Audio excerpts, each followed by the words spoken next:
Welcome back to my channel Creative English with Shaeidur. My name is Shaeidur Rahman. নিয়মিত ভোকাবুলারির এই পর্বগুলোতে আপনাদেরকে welcome. এই পর্বগুলোতে আমরা সাফিক্স প্রিফিক্স যোগে একটা শব্দকে পরিবর্তন করে আরেকটা শব্দে রূপান্তর করব।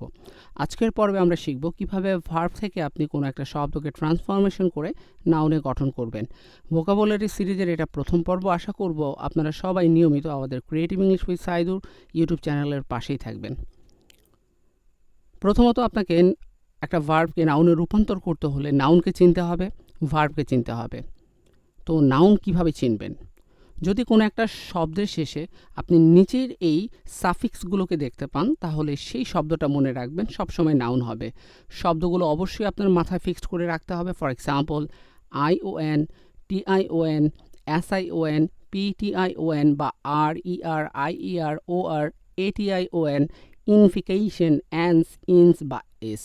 অর্থাৎ এই ধরনের সাফিক্সগুলো যদি কোনো একটা শব্দের শেষে দেখতে পাওয়া যায়, তাহলে ওই শব্দটা একটা নাউন হবে। নাউন চেনার কাজ তো হয়ে গেল। এখন আপনাকে চিনতে হবে ভার্ব। আপনি কিন্তু চাইলেই কোনো একটা ভার্বকে অন্যভাবে সাফিক্সে পরিণত করে বা নাউনে পরিণত করতে পারবেন না। আপনি যখন কোনো একটা ভার্বকে পরিণত করবেন, তখন আপনাকে মনে রাখতে হবে ভার্বের শেষে কোন ধরনের সাফিক্স থাকলে তার সাথে কোন ধরনের সাফিক্স অ্যাড করতে হবে। তো ন্যাচারালি ভার্বের সাথে যদি আমরা এই ধরনের suffix like that ION, TION, SION এদেরকে যুক্ত করি, তাহলেই কিন্তু সে নাউনে রূপান্তর হবে। কিন্তু কোন ভার্বের শেষে কি থাকলে এই ধরনের সাফিক্সগুলোকে যুক্ত করতে হবে, সেটা জানার জন্য কিন্তু 15টা নিয়ম রয়েছে। এই 15টা নিয়ম এখন আমরা জানব। সিরিয়াল মেনটেন করে প্রতিটা 15টা নিয়ম একবারে না পারলে আপনারা 5টা করে হলেও এগুলো শিখে নেবেন।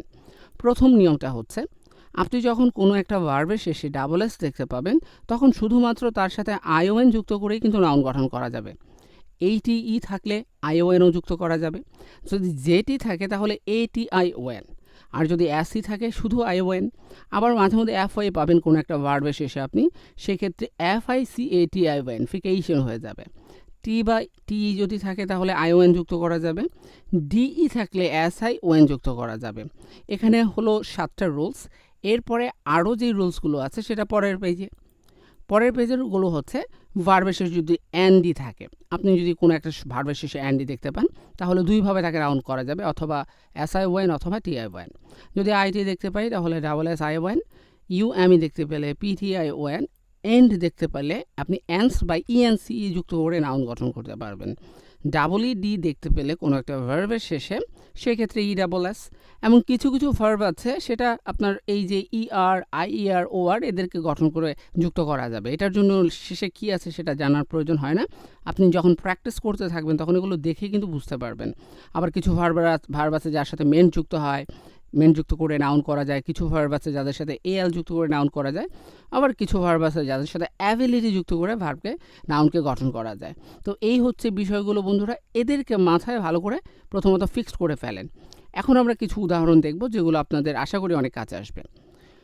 আপনি কিন্তু ইতিমধ্যে নিয়মগুলো শিখে নিয়েছেন, এখন প্র্যাকটিস করতে হবে। তো প্রথম নিয়মটা আমরা এখন প্র্যাকটিস করব। ভার্বের শেষে যদি ডাবল এস থাকে তাহলে ION যুক্ত করে আমরা কিন্তু নাউন গঠন করতে পারবো।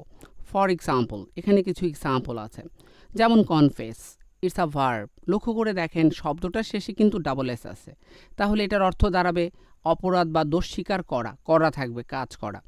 যেহেতু ডাবল এস আসছে, আমরা ION যুক্ত করে এটাকে কি করে দেব, কনফেশন। দ্যাট মিন্স এটা একটা নাউনে রূপান্তর হবে, শব্দের অর্থেও চেঞ্জ হবে। তখন হবে স্বীকারোক্তি বা অনলি অপরাধ বা অনলি দোষ স্বীকার করা কিন্তু বলা যাবে না। তাহলে ভার্বটা কিন্তু নাউন হয়ে গেল। কত সহজ!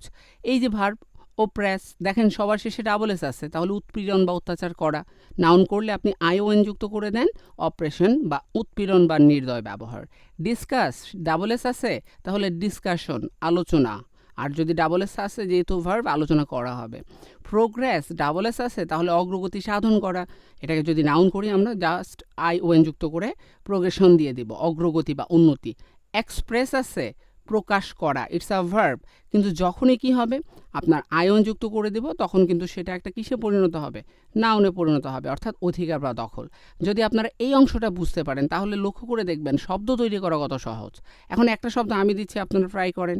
প্রসেস, এটাকে যদি আমরা নাউন গঠন করি তাহলে কি হবে। এবার চলুন দ্বিতীয় নিয়মটায় যাই।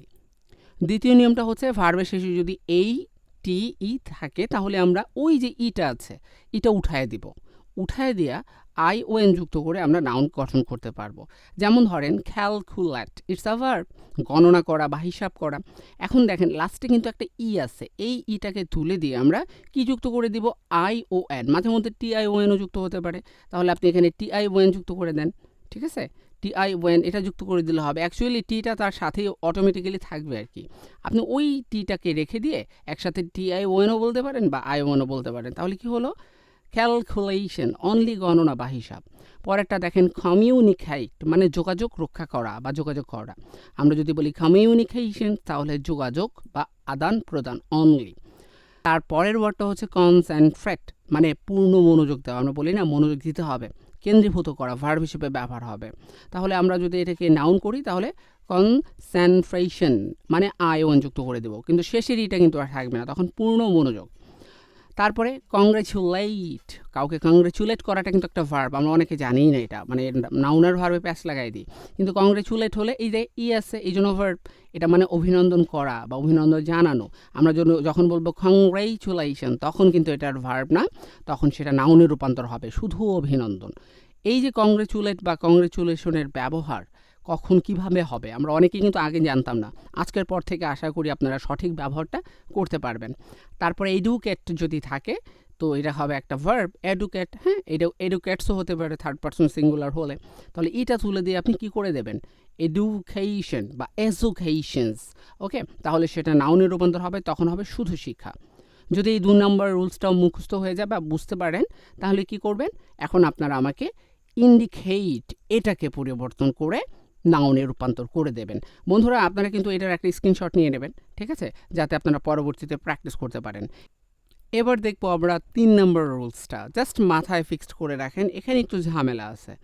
আমরা যদি ভার্বের শেষে জেটি দেখতে পাই তাহলে আপনি ওই ইটাকে তুলে দেবেন, তুলে দিয়ে ACION এই অংশটুকুকে যুক্ত করে দেবেন।